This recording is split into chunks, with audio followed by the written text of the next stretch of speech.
था कब कहाँ क्या हो गया, उसने मुझे फ़ोन किया था।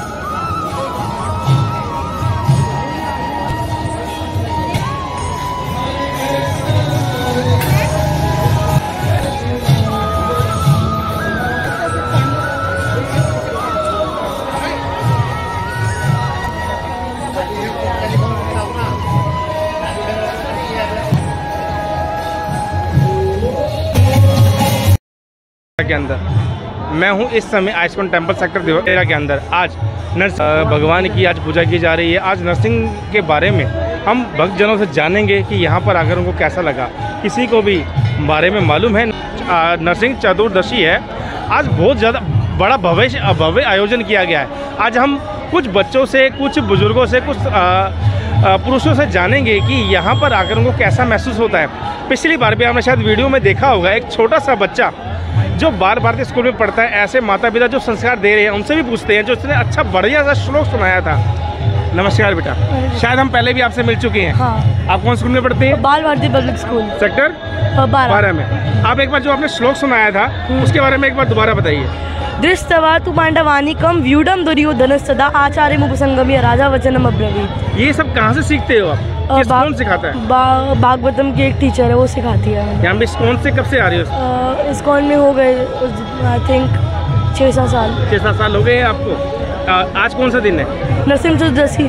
नरसिंह चतुर्दशी है। आपको नरसिंह भगवान के बारे में कुछ मालूम है? हाँ। कौन है नरसिंह भगवान? एक कृष्णा जी का रूप है, जो कि एक टाइप से हिरण्यकशिपुर को मारने आए थे। जब प्रहलाद महाराज के ऊपर जुल्म हो रहा था कि हिरण्यकशिपुर की जय जयकार करो, पर जो हिरण्यकशिपुर था वो बोल रहा है कि मैं भगवान हूँ, मेरी जय जयकार करो। तो प्रहलाद महाराज बोलते हैं कि विष्णु जी की जय जयकार करो। तो इसलिए वो जो है प्रहलाद महाराज, वो जो उनको बहुत ज़्यादा सताया जाता है। और फिर नरसिंह भगवान क्या बोलते हैं, नरसिंह भगवान आके हिरण्यकशिपुर का वध करके अपने भक्त प्रहलाद को, मैं मरूं ना रात में मरूं, नहीं वो नरसिंह भगवान ना नीचे, कौन से भगवान ने कहा था? भगवान ने नहीं कहा था। हाँ। हिरण्यकशिपुर ने, नरसिंह भगवान ने कुछ ऐसा वरदान दिया था, भगवान विष्णु ने। हाँ। तो ऐसा किसने कहा था? मैं दिन में ना मरूं, ना रात में मरूं, ना सुबह ना शाम, ना शस्त्र से। हाँ। फिर ऐसा कौन सा चमत्कार हुआ, ऐसा कौन सा रूप धारण किया भगवान नरसिंह ने, जिससे तो नरसिंह देव आधे इंसान थे, आधे जानवर थे। ऊपर से जानवर शेर जैसा और नीचे उनकी लेग्स। तो ना उस टाइम सुबह हो रही थी ना रात हो रही थी। उस टाइम इतना ज्ञान कहाँ से मिला आपको? क्लासेस लेते हैं। क्लासेस लेते हो? राधे राधे। जैसे कि छोटे से बच्चे को इतनी पूरी कथा याद है कि कब कहाँ कैसे क्या हुआ। इसलिए कहते हैं संस्कृति लुप्त नहीं हो रही, अब संस्कृति जागृत हो रही है। देखते रहिए, जितना हो सके इसको शेयर जरूर कीजिए, क्योंकि छोटे से बच्चे का जो माता पिता संस्कार देंगे आने वाले समय में वही संस्कार हमें भी प्राप्त होंगे। नरसिंह चतुर्दशी है कि बच्चों को जो यहाँ पर आ रहे हैं वो क्यों आ रहे हैं, कैसे आ रहे हैं और उन्हें कौन लेके आया है। सनातन जो वापस आ रहा है, क्या आ रहा है, आइए हम छोटे से बच्चे से एक बातचीत करते हैं। राधे राधे। राधे राधे। क्या नाम है बेटा आपका? अभी। हैं? अभी। क्या नाम है बेटा? अभी। किसके साथ आए हो बेटा आप? मम्मी साथ। मम्मा के साथ? छोटा बच्चा राधे राधे बोलो। राधे राधे बोलो। हरे कृष्णा। हरे कृष्णा। हरे कृष्णा। जोर से। हरे कृष्णा। हरे कृष्णा। माता जी राधे राधे। राधे राधे। माता जी आज सब बच्चों को यहाँ पर लेकर आए जा रहे हैं। कोई बुजुर्ग आ रहे हैं, कोई बच्चे बच्चे आ रहे हैं, कोई यूथ भी आ रही है। आपको लगता है कि पहले में तिलक लगाया जाता था, कुछ जैसे कि अब हर कोई पूछता है कि आप कुछ देना चाहेंगे, आज इतना बड़ा दिन है, आप किसी से कोई बातचीत करते हैं वो कुछ ना कुछ उसके मन में आता होगा, आपको कैसा महसूस होता होगा? हमें बहुत अच्छा लगता है कि आजकल की जनरेशन जो है इतना जुड़ रही है और भक्ति भाव में आ रही है। बहुत अच्छा लगता है और काफ़ी सपोर्ट कर रहे हैं हम भी कि लोग बाग जुड़े मंदिर से और माला करें, 16 माला जप करें और आएँ आगे भक्ति में बढ़े। ये जो हम तिलक लगाते हैं और जो हम माला पहनते हैं उसके बारे में कुछ बताएं। भक्तों कुछ पहनते हैं, कुछ कहते हैं कि ये फैशन सा हो गया, उसके बारे में कुछ नहीं, ये फैशन नहीं है, फैशन नहीं है ये बिल्कुल भी। ये कृष्ण भगवान के चरण कमल है जो हम अपने माथे पे धारण करते हैं। नीचे हमारे तुलसी महारानी होती है, तो इससे मन भी शुद्ध रहता है और ये लगाने से हमारे मन में कोई भी गलत भाव नहीं आते।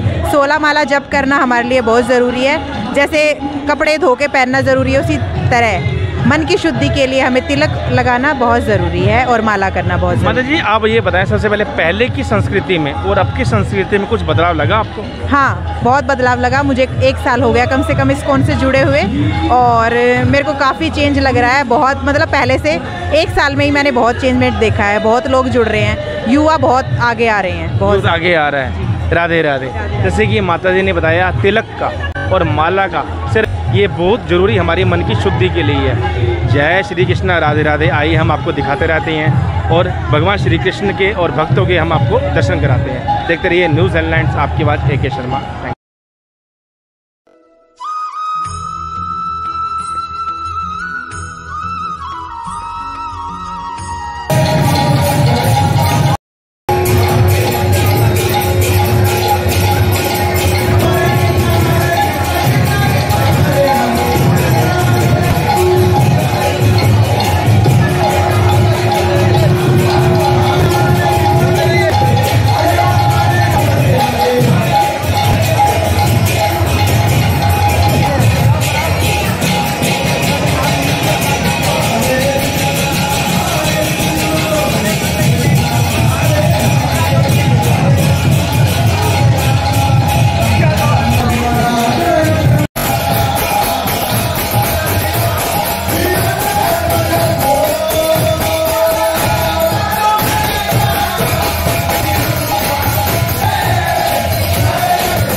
इस समय हूँ आइस्कॉन टेम्पल सेक्टर द्वारका के अंदर और प्रभु हरिदास जी के पास। हम आज है नरसिंह चतुर्दशी। आज जानेंगे भक्तजनों की इतनी भीड़ का रहस्य क्या है। तो प्रभु जी राधे राधे। हरे कृष्ण। प्रभु जी आज नरसिंह चतुर्दशी है जी।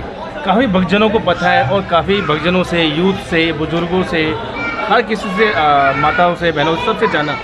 लेकिन ज़्यादातर जो बुजुर्गों को तो कुछ पता है, कुछ यूथ ऐसी भी है, कुछ जनरेशन ऐसी भी है, आधी बात बताती है आधी नहीं। उसकी वजह का कारण क्या हो सकता है? लोगों को ज्ञान नहीं है क्योंकि शास्त्रों का अध्ययन किया नहीं। पहले गुरुकुल हुआ करते थे, गुरुकुल का माध्यम यही होता था कि जो हमारा रियल नॉलेज है वो सबको बताया जाए। बाकी जितने नॉलेज हैं वो अपने जीवन यापन के लिए हैं, परंतु अपना सही नॉलेज वो है अपने शास्त्रों में, अपने भगवान के बारे में जानना, क्या हमारा अस्तित्व है, क्या हमारा कल्चर है। तो जो नरसिंह चतुर्दशी है इसका बहुत महत्वपूर्ण है। हमारे 10 अवतारों में से एक अवतार श्री नरसिंह देव जी हैं जो विघ्न विनाशक हैं।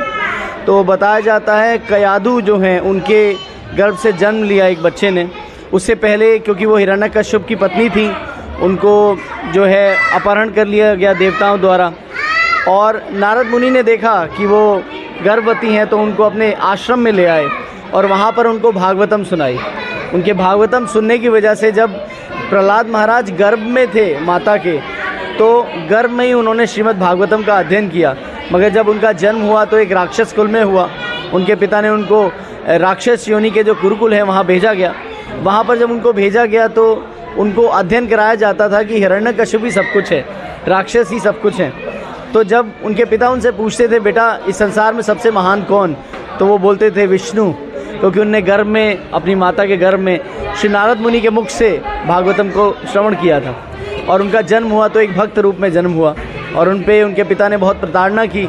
तब जाके जब उनके पिता ने उनको इतना प्रताड़ित किया, जब सर्पों के बीच में भेज दिया, हाथियों से कुचलवाने का प्रयास किया, पहाड़ों से फेंक दिया, भालों से मरवाने का प्रयास किया, फिर भी उनको भगवान नरसिंह बचा लेते थे। तो भगवान विष्णु की कृपा से उनके पिता ने एक बार उनसे पूछा क्या इस खंबे में भी भगवान विष्णु हैं। प्रभु जी एक चीज़ माफ़ी चाहूँगा, वो कहना चाहूँगा कि पहले के जो ज्ञान के साथ से आपने जो भी कथा सुनाई प्रहलाद जी के बारे में, उन्होंने इतनी पीड़ा सही, उसके बाद श्री विष्णु भगवान जी को प्राप्त किया। पीड़ा सहने के बाद खुद पिता के हाथों। क्या आपको लगता है कि आज के सनातन में कोई ऐसा होगा भक्त जो इतनी पीड़ा सहने के बाद भी भगवान श्री कृष्ण या कोई भी जो भी देवी देवताओं को मानता है प्राप्त कर पाएगा?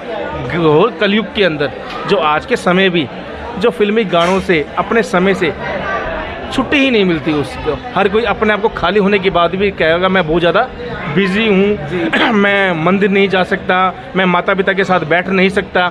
उसके बारे में आप आने वाले भक्तों को जो नहीं आ पाते, जो दान नहीं भी देते, उनके बारे में भक्तजनों को थोड़े ज्ञान की जो जिनको भी कमी है, क्या कहना चाहेंगे?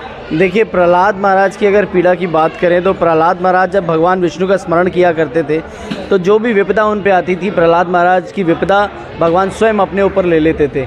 आज हमारी वो चेतना नहीं है, उनका पूर्ण समर्पण था भगवान के प्रति। आज का जो युग है उसमें आजकल के बच्चे, क्योंकि प्रहलाद महाराज सिर्फ 5 वर्ष के थे, मगर बताया जाता है कि आज के युग में उन बच्चों की वो चेतना नहीं है क्योंकि माँ बाप ने कभी उनको उस चेतना से पालन पोषण नहीं किया। तो मैं ये कहना चाहता हूँ कि आप जितने भी कष्टों में हैं, आप सारे कष्टों से आप पार हो सकते हैं क्योंकि नरसिंह देव विघ्न विनाशक हैं। मगर आपकी चेतना होनी ज़रूरी है। ज़रूरी नहीं है कि आप भगवान को क्या प्रसाद ऑफ़र कर रहे हो, आप भगवान के मंदिर जा रहे हो या नहीं जा रहे हो। मंदिर को ग्रैटिट्यूड देना, भगवान को ग्रैटिट्यूड देना आपकी चेतना से है। आपकी कॉन्शियसनेस अगर भगवान को अर्पित करने की है, अगर आप मानसिक रूप से भी भगवान को रसगुल्ला खिला दोगे तो भगवान रसगुल्ला खा लेंगे। एक ध्यान, जी, एक सच्ची चेतना। जी बिल्कुल, पूरा विश्वास होना चाहिए कि मैं भगवान को अर्पित कर रहा हूँ तो भगवान इसको स्वीकार करेंगे। इस विश्वास के साथ अगर हम भगवान को कुछ भी अर्पित कर देते हैं तो वो यज्ञ कहलाता है। आजकल के हर बच्चे को कार्य करने से पहले उसको पूर्ण तरीके से भगवान पे समर्पित कर देना चाहिए। 100% गारंटीड मैं विश्वास दिलाता हूँ कि वो हर काम में सक्सेसफुल होगा। और बिल्कुल ही प्रहलाद महाराज कहते हैं जो कुछ भगवान को अर्पित कर दोगे वो ट्रांसेंडेंटल हो जाएगा। तो बच्चों को यही बताना चाहता हूँ, जो भी जीवन में करें भगवान को अर्पित करके करें तो उनका पूरा जीवन जो है सुखमय हो जाएगा, सक्सेसफुल हो जाएगा। जी बहुत बहुत प्रभु हरिदास जी का सिर्फ एक ही कहना है, सब बातों का एक ही आधार है। अगर हम सच्ची चेतना से कुछ भी करेंगे तो सबका आधार एक ही है, हमारे सारे कष्टों का निदान प्रभु अपने ऊपर ले लेते हैं। तो हम अपने पूरे तन से मन से भगवान के पास थोड़ी देर थोड़ा समय निकालें और सब कष्टों का आधार निराधार हो जाए। ये न्यूज़ हेडलाइन जितना हो सके शेयर करते जाइए। श्री राधे राधे, हरे कृष्ण।